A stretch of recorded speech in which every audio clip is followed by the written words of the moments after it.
Hello students, good afternoon everyone. How are you? I am absolutely fine here and hope to see you at your home. Students, it's chemistry 4 in 9th class. Okay, and today we will talking about the symbol of elements. कुछ elements के symbols की आज हम बात करेंगे. आइए चलते हैं इनके बारे में वन बाय वन डिस्कशन हम करने वाले हैं. जैसा कि हम बात कर रहे थे सिंबल्स के बारे में, एलिमेंट्स के सिंबल्स के बारे में, जैसे आपको बताया गया था कि कार्बन को बिल्कुल ब्लैक कर दिया गया है और वो जो सिंबल था वो कार्बन का मतलब क्योंकि कार्बन ब्लैक होता है कलर में, इसलिए उसका सिंबल ही ब्लैक कर दिया गया था पूरी तरह से. तो देखिए वो ज़्यादा दिन तक नहीं चल पाया, वो जो सिस्टम था सिंबल्स के लिए वो ज़्यादा दिन तक नहीं चल पाया क्योंकि उससे हम किसी भी कंपाउंड का फॉर्मूला बना नहीं सकते. ठीक है स्टूडेंट्स, तो फॉर्मूला आइए चलते हैं इन सब चीज़ के बारे में जानते हैं. देखिए साइंटिस्ट आए थे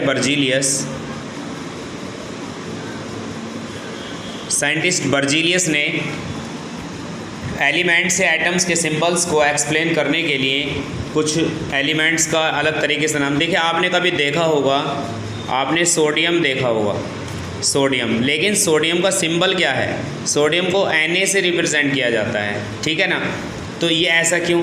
आपने मरकरी देखा होगा, मरकरी को Hg से रिप्रेजेंट किया जाता है, ऐसा क्यों? आपने टिन देखा होगा, उसे Sn से रिप्रेजेंट किया जाता है, ऐसा क्यों? ये सब के सब क्वेश्चन आपके मन में आने चाहिए स्टूडेंट्स.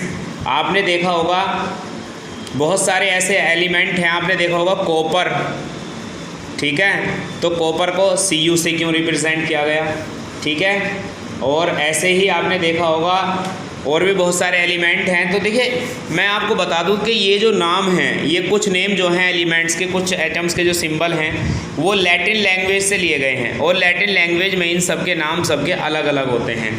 जैसे क्या आप देखेंगे, अगर सोडियम की अगर आप बात करते हो तो सोडियम जो है लैटिन लैंग्वेज के नेट्रियम से लिया गया है, नेट्रियम. ठीक है, मतलब ये लैटिन लैंग्वेज से लिए गए हैं. कुछ एलिमेंट के जो सिंबल होते हैं तो उनका या तो पहला ही वर्ड होता है या उसके जो है बिल्कुल बाद स्टार्टिंग के 2 होते हैं या फिर पहला और लास्ट होते हैं. इस तरह से नाम जो है एलिमेंट के जो है एटम के सिंबल बनाए जाते हैं. जैसे मरकरी का Hg है, Hg का हैंग्रियम. जैसे क्या अगर आप देखें इसका टिन का Sn रखा गया है, क्या नाम है इसका? स्टेनम. जबकि कॉपर का अगर हम देखें तो कॉपर का जो नेम है वो कुप्रम है. तो ये सब लैटिन लैंग्वेज के नेम हैं जिनके पहले वर्ड से इनको स्टार्ट किया गया है. तो आइए चलते हैं इनके बारे में बात करते हैं. और बाकी जो एलिमेंट्स हैं इनका ध्यान रखना, ये सब लैटिन लैंग्वेज से लिए गए हैं, ऑल दीज आर. ठीक है, जैसे कि सोडियम है तो सोडियम का सिंबल S होना चाहिए था, लेकिन नहीं. मरकरी है तो मरकरी का Me होना चाहिए था, Mr होना चाहिए था. टिन का Tn होना चाहिए था, लेकिन ये Sn है. क्यों? क्योंकि ये सब इन एलिमेंट के नेम जो हैं लैटिन लैंग्वेज में सबके अलग अलग हैं. तो अगर हम और एलिमेंट की बात करते हैं कि किस किस एलिमेंट का क्या क्या सिंबल है, तो सबसे पहले मैं आपको लेकर के चलना चाहता हूँ हाइड्रोजन की तरफ. तो हाइड्रोजन का जो सिंबल है वो H होता है. जबकि हाइड्रोजन के बाद मैं आपको लेके जाना चाहता हूँ लिथियम पर, जिसका सिंबल Li है. इसके बाद में अगर आप और चलते हैं हीलियम की तरफ, तो हीलियम पर आप पाओगे कि उसका सिंबल He है. और आगे अगर आप जाते हो हीलियम के बाद अगर आप जाते हो बेरिलियम पर,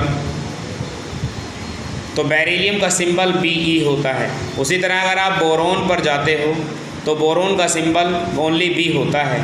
कार्बन पर जाते हो तो उसका सिंबल C होता है. इसके बाद आप नाइट्रोजन पर जाते हो तो उसका सिंबल N होता है. इसी के साथ साथ नाइट्रोजन के बाद अगर आप किसी और एलिमेंट पर जाते हो, लाइक नाइट्रोजन के बाद जैसे ऑक्सीजन पर जाते हो तो ऑक्सीजन का सिंबल O होता है. इन्हीं के साथ साथ में अगर आप देखें फ्लोरीन का सिंबल देखें तो F होता है.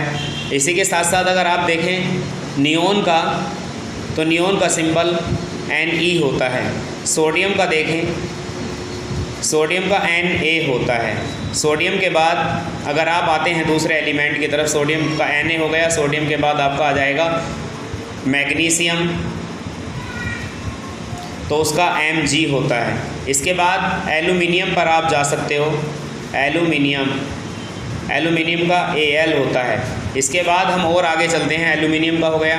एल्यूमिनियम के बाद हम और एलिमेंट पर जाएंगे, जैसे सिलिकॉन होता है, सिलिकॉन का Si होता है. इसके बाद फॉस्फोरस पर चलते हैं, फॉस्फोरस. ये सब एलिमेंट के नाम लिख रहा हूँ स्टूडेंट में.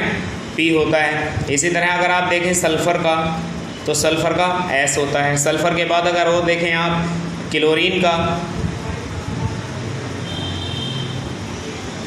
तो क्लोरीन का Cl होता है। इस तरह से जो सबके इनके आगे चलते चले जाएंगे।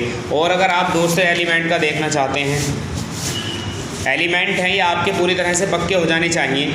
अगर आप आर्गन का देखना चाहते हो, आर्गन एक एलिमेंट है तो उसका Ar होता है। अगर आप पोटेशियम का देखना चाहते हो तो पोटेशियम का K होता है। इसके साथ साथ अगर आप पोटेशियम के साथ साथ देखना चाहते हैं आप कैल्शियम का, तो कैल्शियम का Ca होता है। और भी बहुत सारे आपके पास एलिमेंट हैं। आपके पास स्कैंडियम होता है, स्कैंडियम, तो स्कैंडियम का Sc होता है, ठीक है। टाइटेनियम होता है, टाइटेनियम का Ti होता है। वैनेडियम होता है जिसका V होता है केवल। क्रोमियम होता है, क्रोमियम का ओनली Cr होता है। इसके साथ साथ मैग्नीज़ का देख सकते हैं आप, मैग्नीज़ Mn होता है, ठीक है। तो ये सब क्या है, मतलब ये सब एलिमेंट के सिंबल हैं। तो ये जो सिंबल है माय डियर स्टूडेंट्स, इनको अच्छे से अपनी कॉपी में नोट कर लीजिएगा और इनको याद कर लीजिएगा।